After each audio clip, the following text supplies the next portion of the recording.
কাকা, আওয়ামী লীগের ভবিষ্যৎ কি?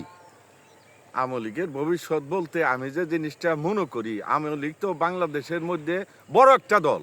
হ্যাঁ, অনেক পুরাতন একটা দল, বড় একটা দল। এই দলের অবস্থাটা ভালোই ছিল। তবে এই দলটা যে কেমনে কি হইলো এটা আমরা সারা বাংলাদেশের মানুষ অনেকটা জানি। হ্যাঁ, তবে আরেকটা জিনিস হইলো কি, বিশেষ করে হইলো কয়েকটা লোক হইলো এই দলটারে খায়া ফেলাইছে। যেমন উদাহরণস্বরূপ বলা যায় ওবায়দুল কাদের দলের সেক্রেটারি, আবার ওই যে কি জানি স্বরাষ্ট্রমন্ত্রী আসাদুজ্জামান কামাল। হ্যাঁ, এইরকম কিছু কিছু লোক, হ্যাঁ, যারা ক্ষমতায় পাইয়া এই দলটারে এমনভাবে ধুলিসাতের মধ্যে মিশিয়ে দিছে যেটা নাকি বললে ছাড়ে না। হ্যাঁ, ইতিহাস প্রমাণ করছে যে বাংলাদেশের মধ্যে এত বড় দল ছিল না, অথচ ওনারা দীর্ঘদিন এই দেশে শাসন করলো। শাসন করার পরে দেখা গেল যে ওই যে আন্দোলনের মাধ্যমে এরা অনেকে রাতের আন্দোলনে পালিয়ে গেল। কেন পালিয়ে গেল? কারণ হলো এদের কাজকর্ম কোনোটাই ভালো না। যে কারণ হলো এদের ভবিষ্যৎটা হলো, আসলে কাকা একটা কথা বলতে হয় কি, যার যার ভবিষ্যৎ হলো তার তার গঠন করতে হয়, তৈরি করতে হয়। যেমন আমার ভবিষ্যৎ যদি আমি না বুঝি তাহলে তো হইব না। আমার ভবিষ্যৎটা তো আমার বুঝতে হবে। এই আওয়ামী লীগের ভবিষ্যৎটা তো আওয়ামী লীগের বুঝতে হবে। কেমনি কি করলে ভালো হইব, কোন কাজটা করলে ভালো হইব, জনগণ পক্ষে থাকবো, জনগণের আদর ছাড়া কি জনগণ তাদেরকে আবার দাঁড়াইবার সুযোগ দিব? তা তো দিব না। অন্যায় করব, অপরাধ করব, মানুষ মারব, দুর্নীতি করব, হাজার হাজার কোটি টাকা পাচার করব, এগুলা তো মানুষ মানবো না। এই দেশের ক্ষতি করিয়া কেউ তো দল বা রাজনৈতিক করিয়া কেউ বড় হইতে পারে না, যেটা দেখতেছি। কারণ হলো এই যে যে সমস্ত লোক নেতৃত্ব দিছে, এই নেতৃত্বের মধ্যে ভুল ছিল। আমরা তো এখন দেখি সবচেয়ে লস হয়েছে কার? আওয়ামী লীগের লস হয়েছে, আওয়ামী লীগের পরিবারের লস হয়েছে, আর্থকের লসও নাই। ওই যে ওবায়দুল কাদেরের মতো লোক যদি আর আওয়ামী লীগ না করে তার চলবো। হ্যাঁ, ওই যে আসাদুজ্জামান কামাল স্বরাষ্ট্রমন্ত্রী, ওনার কিন্তু আওয়ামী লীগ না করলেও চলবো। আওয়ামী লীগ করুন লোক বললো, আওয়ামী লীগের পরিবারের লোক যারা আছে তাদের করতে হবে। এই সমস্ত আমি যাবি লোক নিয়ে যারা কিছু বোঝে না, যারা দেশের শত্রুতা করবো, মানুষ মারবো, টাকা পাচার করবো, তাহলে তো ভবিষ্যৎ কার ক্ষতি হইব? এই আওয়ামী লীগের ক্ষতি হইব।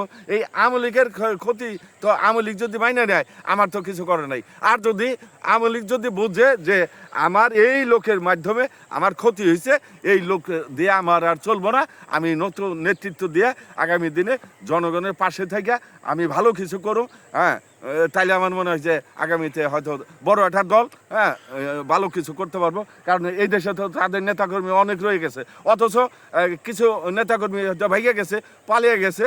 হ্যাঁ, বিভিন্ন দেশে চলে গেছে, ভারতে গেছে, আর অন্যান্য রাষ্ট্রে চলে গেছে।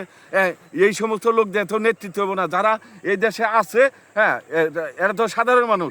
এই সাধারণ মানুষ তো আওয়ামী লীগকে ভালোবাসে, পছন্দ করে, অথচ ওনারা টাকা পয়সা মাইরে মানুষের ক্ষতিপতি কইরে চলে গেল। তাহলে কেমনি হইব? এই নেতৃত্বটা পুনরায় ফিরিয়ে আনতে গেলে আমার মনে হয় যে সময় লাগবো। তবে সুন্দরভাবে ভালো নেতৃত্ব দিয়া দেশের কল্যাণে জনগণের পাশে থাকলে আমার মনে হয় ভালো হইব। আর যদি দেখা গেল যে না, এই যে অতীতে আমরা যে সমস্ত ইতিহাস দেখছি, এই ইতিহাস দেখলে তো মানুষ খালি ঘৃণা করব, ঘৃণা করব। আর এই ঘৃণা করলে তো মানুষ এদেরকে আর ভবিষ্যতে আনবো না। যে কারণ হইলো আমি যেটা মনে করি, নেতৃত্বটা অন্য জিনিস। নেতৃত্বটা একমাত্র হলো জনগণের ভালো করলে, জনগণের মূল্যায়ন করলে, জনগণের পাশে থাকলে, উপকার করলে আমার মনে হয় কি জনগণ আবার ওনাদের একটা পুনরায় স্থান দিতে পারে। আর যদি দেখা গেল যে আবল তাবল করে, তাহলে তো হইব না। হ্যাঁ, কারণ হলো অনেক নেতাকর্মীর বিরুদ্ধে মামলা আছে। এই মামলা আমরা দেখতে আছি যে বিএনপি সরকার আসার পরে, হ্যাঁ, জামিন পাইতেছে। সমস্যা কি? এরা যে পালিয়ে গেল, এই না পালাইলেও কিন্তু চলতো। হ্যাঁ, দেশে থাকলে মানুষের সাহস বেশি থাকতো। যারা সাধারণ আওয়ামী লীগের আছে, এরা কিন্তু শক্তি পাইতো, একটা জোরালোভাবে এরা একটা কিছু করতে পারতো। বাংলাদেশের দল তো বিএনপি আর হলো আওয়ামী লীগ। হ্যাঁ, এটা সকলে জানি। হ্যাঁ, অন্য অন্য দল যাই থাকুক, এদের তো সংখ্যা বেশি না। দল তো আওয়ামী লীগ আর হইলো বিএনপি। এই দুইটা দল যদি বাংলাদেশের জনগণকে একটু ভালোবাসতো, আদর করতো, হ্যাঁ, মানে জনগণের পক্ষে যে কাজ করলে জনগণ ভালো কয়, ওই কাজগুলো করলে আমার মনে হয় যে আওয়ামী লীগ অনেক দিন থাকতে পারতো। এই যে যেমন বিএনপির মানুষ ভালোবাসে এত ভোট দিয়া প্রধানমন্ত্রী বানাইলো, এদেরকে সরাইতো। ওনারা কি করছে? খালি হইলো দুর্নীতি করছে, হাজার হাজার লক্ষ কোটি টাকা খালি পাচার করছে। ওই যে কিছু লোক, সবাই তো আর না। হ্যাঁ, আওয়ামী লীগের মধ্যে অনেক ভালো লোক আছে, যারা ভালো লোক আছে তারা তো আওয়ামী লীগকে পছন্দ করে। আর যারা নাকি ওই যে খালি হলো সময় আইসা দলরে ক্ষতি করে এখন তারা হলো বিভিন্ন দেশে যেয়ে বাড়ি গাড়ি কইরা চলতেছে। তবে আমি যেটা মনে করি, ভবিষ্যতে যদি আওয়ামী লীগ চিন্তা ভাবনা করে যে আমি আমার নেতৃত্ব দিয়ে লাগবো, এই পুরান লোকগুলা আমি যে লোকগুলা বাদ দিয়া নতুন নেতৃত্ব নিয়ে যদি বাংলাদেশে সুন্দরভাবে রাজনীতি করে, আমার মনে হয় যে ভবিষ্যতে এদের ভালো হবে। তাছাড়া গেছেই।